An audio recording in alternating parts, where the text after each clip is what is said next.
What's up, guys? So after 2 long years, I'm finally getting to part 2 of the pan in the trunk of the S2000.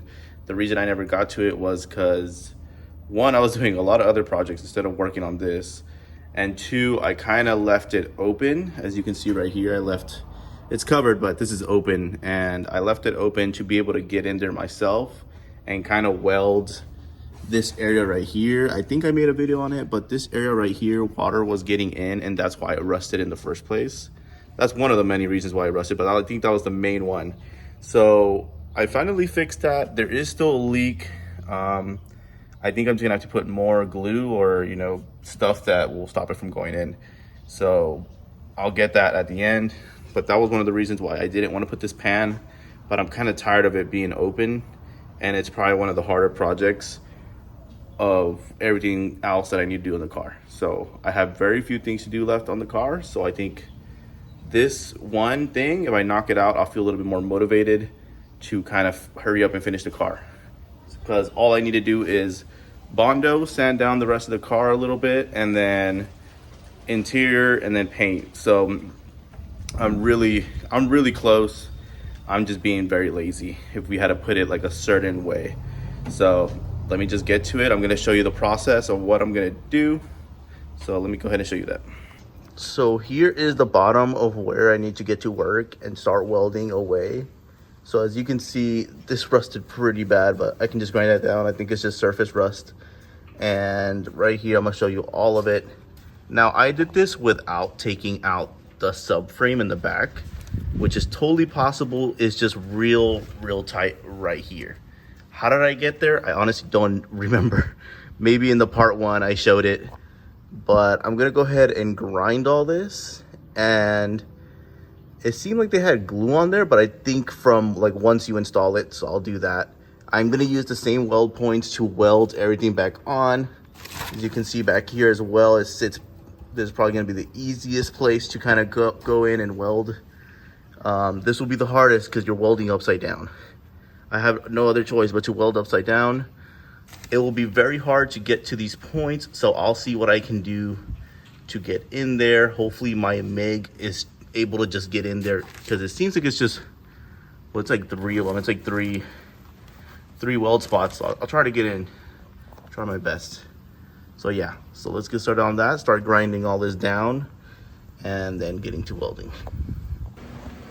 So I'm currently going all around and chiseling out all the glue all around this corner, all in this area. Not all of it, because this corner obviously needs it for that area. So I'm just getting like on the edge right here. As you can see, all this was gunked up with glue, just getting the edge. And the day I actually put the glue back on, it can just sit perfectly and doesn't sit on top of the old one.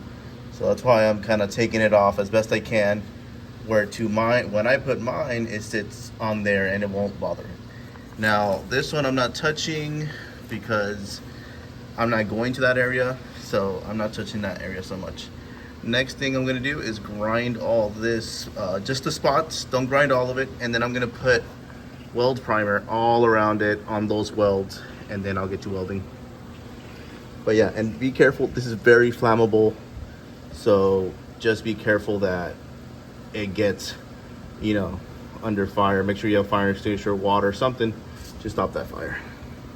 So here is the pan for the trunk, and as you can see, it's OEM spec, just completely new.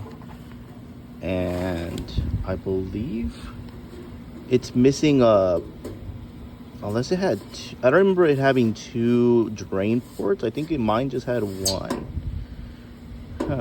I'd have to like check the other one or check a video to see. But the problem that I had with the other one, if you go back to the video, all this here was rusted, all because no one ever drained the water, and I never knew that it was having that problem until I removed the lining. Now this is a common problem, so I would suggest you go ahead and check yourself for your car. And if you don't have to cut this whole thing out perfect, as long as you get to the rust right away, obviously you can cut a piece and weld it on. Now you have this option. The reason why I'm going with this option of putting back the pan is because there's more space for you to put more things in case you go somewhere. That's the only reason. As well as they also sell speakers, and sometimes people put the bass here. So that's one of the other reasons. But for me, it's mostly space, because they do sell an aftermarket pan, or maybe you can do it with just, you know, a regular sheet of metal, but it goes from here to here and it's just flat, which would work, but I just wanted that extra space. And yeah, it's not so bad, but I grinded everything down. Now what I'm gonna go ahead and do is line this up and try to see what I need to grind down and where I'm gonna drill the holes. So I just went ahead and lined up the pan, but a problem I'm having now is I don't know exactly where these holes are at to weld, so I can drill them out. So I'm gonna go ahead and go to the middle and draw a line out, and then line this back up and draw a line on the pan itself in the same position where I need to drill a hole. And it needs to be perfect because they need to land exactly where they are at. Some of them might be a little bit further out, some a little bit further in, so I kind of want it to be perfect. This, you can see it, so that's not a problem, but all of these I have to go one by one and make sure I line everything up. So I just finished drilling the holes on the pan. As you can see, they're kind of dirty. I have to go ahead and clean those up, grind them down, as well as grind down the surface so we can have a better contact for welding.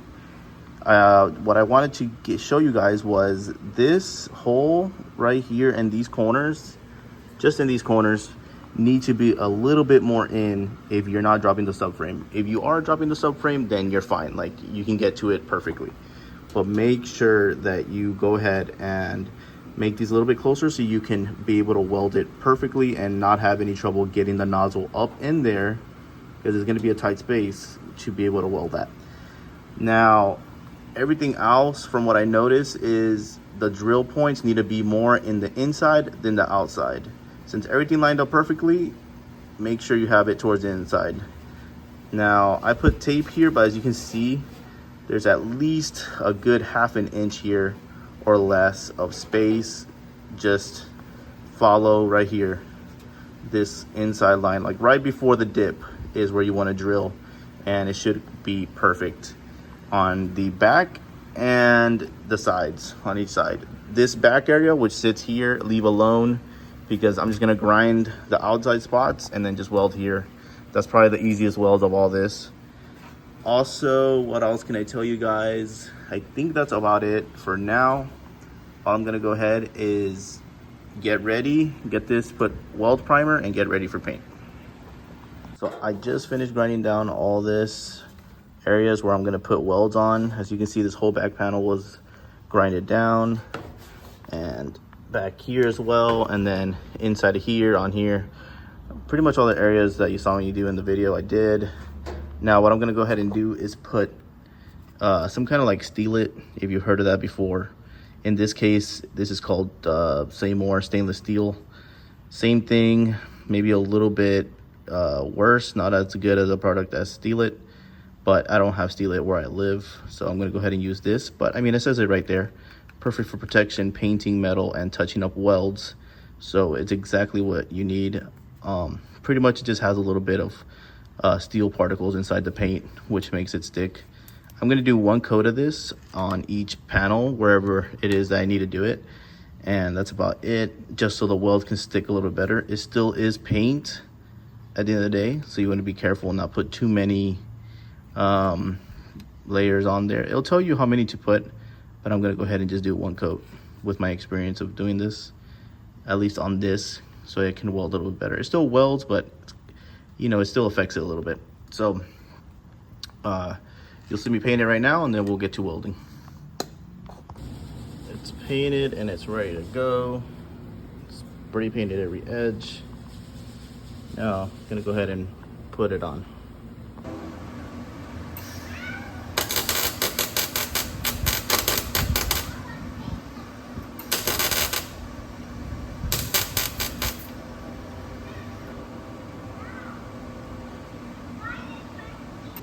So I was gonna use this as my kind of rust prevention, which is the par 15. I had one sitting around. Wasn't sure how much or how in good a shape it was, but I opened it and it dried out, as you can see in there. So I'm gonna have to go ahead and use something else. I don't feel like buying a can because it does cost a good amount, like $30, and I kind of don't want to waste too much on this. What I am gonna do is put the Raptor spray can on it, and maybe I'll show you when I buy that in the next couple days. But in the meanwhile, I did buy some seam sealer. Ended up buying this one. I have used it before. In this area right here, this was an area where water was leaking through. Like it would come in, like go down and then leak in through like little holes that I ended up welding and then put in the seam sealer. But this holds on, does a great job. I poured water on there to see if it would like go through, and it held on really good. So now I'm gonna end up putting this all on the edges here in the bottom down there, and I'll show you the process of that. But this is a really good one. They sell it at AutoZone and Advanced Auto Parts. From what I saw online, they go for about $20, so not bad. I should be able to get this one use out of it for all of this, and possibly a little bit down here, because I just remembered I need to have that little bit of use. So yeah guys, let's go ahead and start this up. So I wanted to go ahead and show how much I cut off, and about that much. Hopefully that's good enough. Don't want to put too much because I don't want to waste it, because I do still need to do the inside once I do finish the outside. So let me go ahead and start this up. So we are done. As you can see, it's kind of messy. I did not know that it was gonna dry out so fast, or not dry out, but like kind of dry out, where you can't smear it as well. And that took maybe like a minute before it started doing that, because I went all the way over here, came back, and like I couldn't smear it as good. So I don't know if it's just the heat that I'm in that kind of made that happen, but be quick. I'll show you the gun that I was using, which wasn't really good either, wasn't helping my case. I was using this like brush that's sort of like a sponge, and this is all I had. Usually I would have just used a brush, but this will do for now. I kind of used it all the way through here, and then through this bottom. I did these two sides, and then the back. So there's the back. The corners were really hard to do because I couldn't get the gun there. I could get it, but just enough to where I would have to like put a lot and then smear it. At that point, I started smearing with the finger. And then I'm gonna show you the inside where the brush completely broke, so I had to end up using my finger, which looks way better, as you can see. Look at that. That looks way better, way cleaner. And I just did that all around. And these corners were like kind of the ones that were more in the open side of things, so I put a lot there. And yeah, that's about it. Now what I'm gonna do is put some kind of undercoating or liner. I'm thinking Raptor or something simple where I can just spray it on. My problem when my car started rusting from this pan was that the water started coming in from the inside. How I mentioned before that it used to get water through there. Well, it used to just all come in and then like sit here. Started rusting out because of things people would put, obviously, and it would kind of like start chipping the paint. So I am pretty like happy that, or not really concerned of putting paint in here, because first I fixed the water leak. Then this I'll spray paint it, but nothing crazy to go to like an certain extent of putting something like par on it. The par was mostly gonna be for the outside, but I can live with Raptor liner, not waste too much money on it, and kind of be happy with the outcome. I don't think I'll be hitting like crazy, because look how high it sits from like everything else. So I think you're fine as far as hitting anything crazy to possibly dent it or damage it. I think Honda should have just, instead of making the pan like a little bit lower, they should have just cut it off right here. That would have been the perfect height, because you still get plenty, in my opinion. You see, like you still get plenty of space. It's a small car. We're not going to use it to like store a lot of things. But yeah, so that's all I'm going to do for it. Just liner on the outside. Something quick, something simple, something like that. That's more professional, but a little bit less and it should work out. Overall, I am happy with how everything came out. And I hope you guys can get the idea on how to do this. I won't show you the process of putting the liner. Just know that is what I'll be doing. Again, in case you guys don't go back and watch the first video, I didn't have to drop the subframe. All I did was drop the sway bar. And yes, it was difficult to like get in there and weld, but I was able to get it done. These are probably the hardest areas, and to put seam sealer here, but I was still able to do it.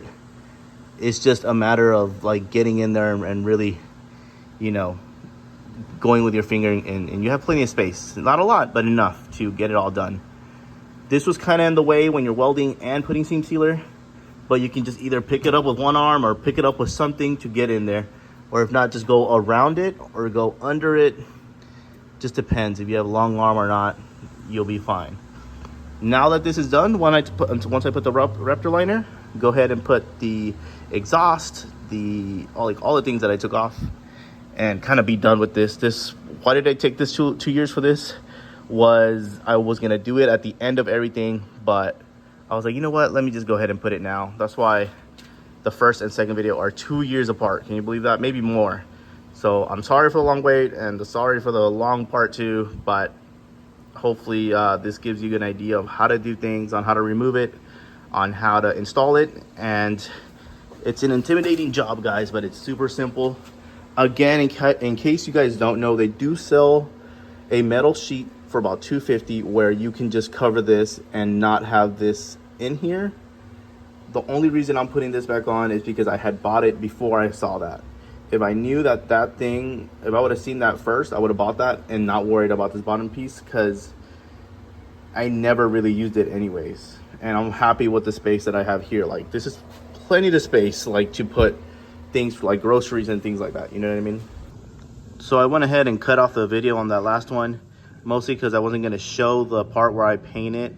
But I just did it right now, and I was like, might as well go ahead and show it. This is the first coat right now with the Raptor undercoating. So it says do 3 coats, 15 minutes apart, and of course clean it up real nice and stuff. So it says sand it with 150 to 250, something like that. But I just went ahead, because I don't want to take off the paint under the pan. It has the original like black OEM paint that you saw. So I just went ahead and hit it with this kind of like a Scotch Brite type thing. The ones is like a very light scuff, just a very light scuff. After that, I went ahead and cleaned it with this. So this is the first coat. Looks pretty good, pretty tough so far. So did that. Then I went ahead and I needed to do the side. So I just put a piece of tape kind of like on the end line and went ahead and painted that area, because that needs to be painted as well with the undercoating, because I grinded it off. I might have to do it for the other side, but I'm not sure yet. I believe this as well needs to be done, but I need to do one more seal right here before I do it. This is where I got crushed, and I kind of was able to pull most of it out. And I already sealed it, as you can see, sealed it all across. But I need to go ahead and do one more seal on this. I'm actually gonna double check. Whatever I have to paint again, I will. So I'll double check everything, even down here. Make sure I got every single section. But it's pretty hard to get spray paint like on that side, but I was able to do it. Just snuck my hand through here somehow, and I did it. So this is the first coat. Gotta wait 15 minutes, then on to the second, and I'll show you the second coat and third coat. So here it is, completely done, the undercoating. You can still see my sealant that I put, or seam sealer, looks messy still, but it's doing the job. I went ahead and seam sealed the inside how I showed, but did not paint it. I didn't feel the need to. Of course, if it was painted before, and it still has the original like OEM paint, the black one, I did not remove that. So it should hold up, obviously. But but maybe another coat would have helped of like other spray paint on it, right? Who knows? But as far as the outside, I did put the Raptor, and I did 3 coats here and on the side panel over there, and I'll show you. As far as how I see it, because I haven't like drove on it, so I can't test it if the rock chip like hurts it or it actually holds, but it does not look great. It looks pretty thin, but I'm just gonna keep an eye on it. I think it'll work. 3 coats should be enough. It felt pretty thick, so I think we'll be fine. And you can see here kind of like as it goes, and this feels pretty rough, like even here, you know, like there you go, like me scratching it with my nail, and it's like not really penetrating as much as you would think. So I think it'll work for rock chips. Of course, you're going so much faster, and the rock chips are gonna hurt it a little bit more, but just keep an eye on it, and I think it should work. I'm not too concerned about this bottom piece. I was concerned about like the areas that are open, but I sealed them all inside and out, so I'm happy with that. Now I'm gonna go ahead and show you the rocker panel on the side. I removed the tape, and you can see that black line is the undercoating. Again, it's pretty thin, not in love with it, but it will have to do. And hopefully when I paint it white, it doesn't really affect it in a way. I should have done gray like on this side. They do sell a gray undercoating, but I got the black, so whatever. Maybe that'll look different. Doesn't matter, right? So you can kind of tell undercoating here how it's supposed to look, like real rugged. And here, this one looks like real thin. Rugged, but thin. Like it feels rugged, but just a thin coating. But just gonna have to live with it, and that's fine with me. I'll move on and continue to try to make these other spots work. So that's done, and I don't have to do the other side because I didn't grind it off, and all this is perfect. Let me show you one last time here how it looks. And so yeah, hopefully this helps and helps you guys. And now I have to put the exhaust back, put the sway bar back, and everything's done. Thank you guys for watching. Please like and subscribe. I'm gonna keep posting about the car and other things, so just keep an eye out. Thank you.